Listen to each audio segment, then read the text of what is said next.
Bonjour, bonsoir, selon l'heure à laquelle vous regarderez cette vidéo. Nous sommes le jeudi 31 août 2023. Il est pratiquement 11 heures à Dakar et au Sénégal. Depuis quelques heures, nous autres Sénégalais, comme toute l'Afrique, sommes scotchés sur ce qui se passe au Gabon. On a appelé un coup de force, un coup d'État, et j'en passe. Alors, comme ce qui s'est passé au Niger, ce qui s'est passé au Burkina, au Mali et en Guinée, tout le monde s'attend à ce que les communautés, surtout économiques ou la communauté internationale, s'insurgent, sortent un communiqué ou condamnent ce qui se passe au Gabon. En dehors de l'Union africaine, qui a condamné en quelque sorte l'interruption de l'ordre constitutionnel, aucune voix discordante ne s'est fait entendre. Pourquoi? Nous allons essayer de vous donner les clés pour comprendre ce qui se passe au Gabon.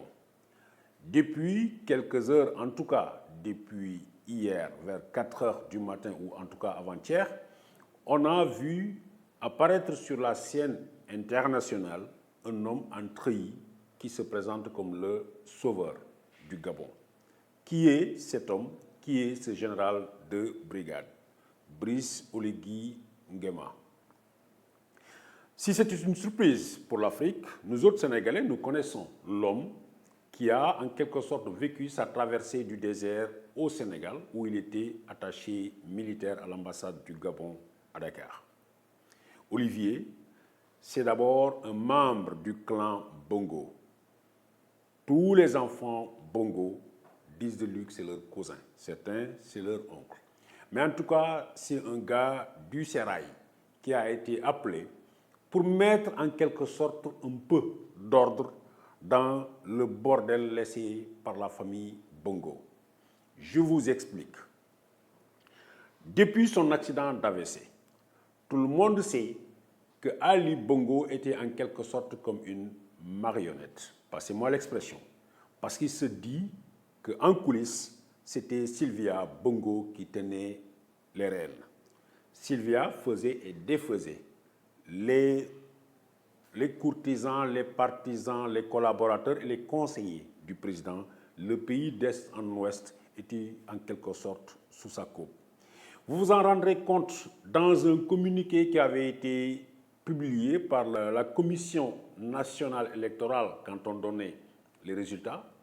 Sylvia avait eu amplification alors que dans l'ordre protocolaire, elle n'y avait pas droit parce qu'elle a juste la qualité de première dame. Ça s'arrête là. Sylvia, depuis quelques années, et depuis surtout l'accident de Omar Bongo, était la présidente du Gabon. En coulisses, elle préparait l'arrivée sur la scène nationale, le remplacement de son époux qui est devenu pratiquement handicapé par un de ses fils, Noureddine Bongo. Retenez son nom, il est né en 1992, donc pratiquement 30 ans. Noureddine, c'est son préféré. Noureddine, elle veut en faire le président. D'ailleurs, son mari a partagé l'idée et l'entourage des Bongo préparer Noureddine. Or, ils avaient oublié quelque chose ou quelqu'un de très important dans le clan Bongo. C'était Edith. Edith Bongo, Edith, la fille de Denis Sassou Nguesso, le grand Denis Sassou Nguesso du Congo, qui a toujours soutenu Omar Bongo au point de lui donner sa fille. Pour rappel, Madame Edith Bongo est décédée en 2009 à Rabat. Jusqu'à présent, les conditions de son décès n'ont jamais été élucidées. Beaucoup d'élucubrations, beaucoup d'idées ont été agitées autour de sa disparition, mais jusqu'à aujourd'hui, personne ne peut vous dire exactement de quoi est décédée Edith Bongo. La mort d'Edith Bongo a été une des raisons, une des causes du clash intervenu entre le patriarche Denis Sassou Nguesso et Ali Bongo Ondimba. Mais avant son décès, Madame Edith Bongo a laissé un fils. Il s'appelle Omar Denis Junior Bongo. il a 29 ans. Depuis quelques années, les amis d'Omar Bongo préparaient l'arrivée sur la scène nationale, en tout cas préparaient cet homme pour qu'il remplace son père Omar Bongo. Par contre, Omar Denis Junior Bongo est rentré en quelque sorte en disgrâce avec Ali Bongo. Et le fils était obligé de s'exiler, aller retrouver son grand-père Denis Sassou Nguesso, qui, en douce, préparait le retour de cet enfant pour remplacer Omar Bongo. En dehors de Denis Sassou Nguesso, il n'est pas seul dans cette affaire. Il a tous les autres présidents, les Nguema de la Guinée équatoriale et consorts, avec qui il partage la grande famille appelée la fraternelle. La fraternelle, certains, le clic est donné, c'est la grande loge, ou en tout cas l'une des plus grandes loges de la franc-maçonnerie, loge à laquelle appartiennent pratiquement la quasi-totalité des présidents de l'Afrique centrale. De Denis Sassou Nguesso, Ali Bongo, Nguema de la Guinée équatoriale et tout.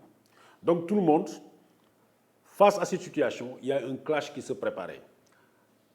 Edith, la famille d'Edith Bongo, le vieux Denis Sassou Nguesso, ses amis, veulent tous qu'à Omar Bongo, qu'à Ali Bongo aujourd'hui, succède Omar Denis Bongo. Il y a eu que l'épouse Sylvia Bongo, qui s'est accrochée, ne veut voir que son fils à elle, Noureddine Bongo, succéder au père de Ali Bongo.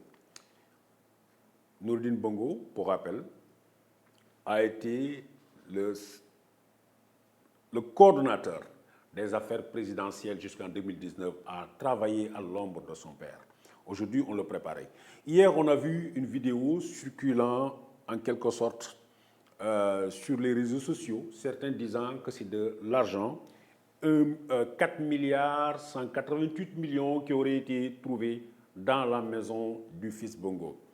Oui, c'est un des collaborateurs du fils Bongo, de Noureddine Bongo, en l'occurrence Yann Ghislaine Ngoulou, qui avait toute cette fortune chez lui.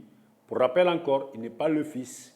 Yann Ngoulou Ghislaine n'est pas le fils, mais un des collaborateurs de Noureddine Bongo. Donc imaginez si un simple collaborateur pouvait garder autant d'argent chez lui, qu'en seraient des autres. Voilà en quelque sorte la situation du Gabon. Alors, depuis quelque temps, le nouvel homme fort du Gabon était en quelque sorte dans le clan de Denis Sassou Nguesso. Partager l'idée de voir Omar Denis Junior remplacer Ali Bongo. Donc c'est pour cela qu'il était obligé, mais aussi pour sauvegarder l'intérêt ou les intérêts de la France, que les Denis Sassou Nguesso, les Nguema et consorts et la France ont agité, ont fait bouger en quelque sorte le général Brice Oligui pour nettoyer en quelque sorte. Maintenant, ce n'est pas un coup d'État comme on a connu ailleurs.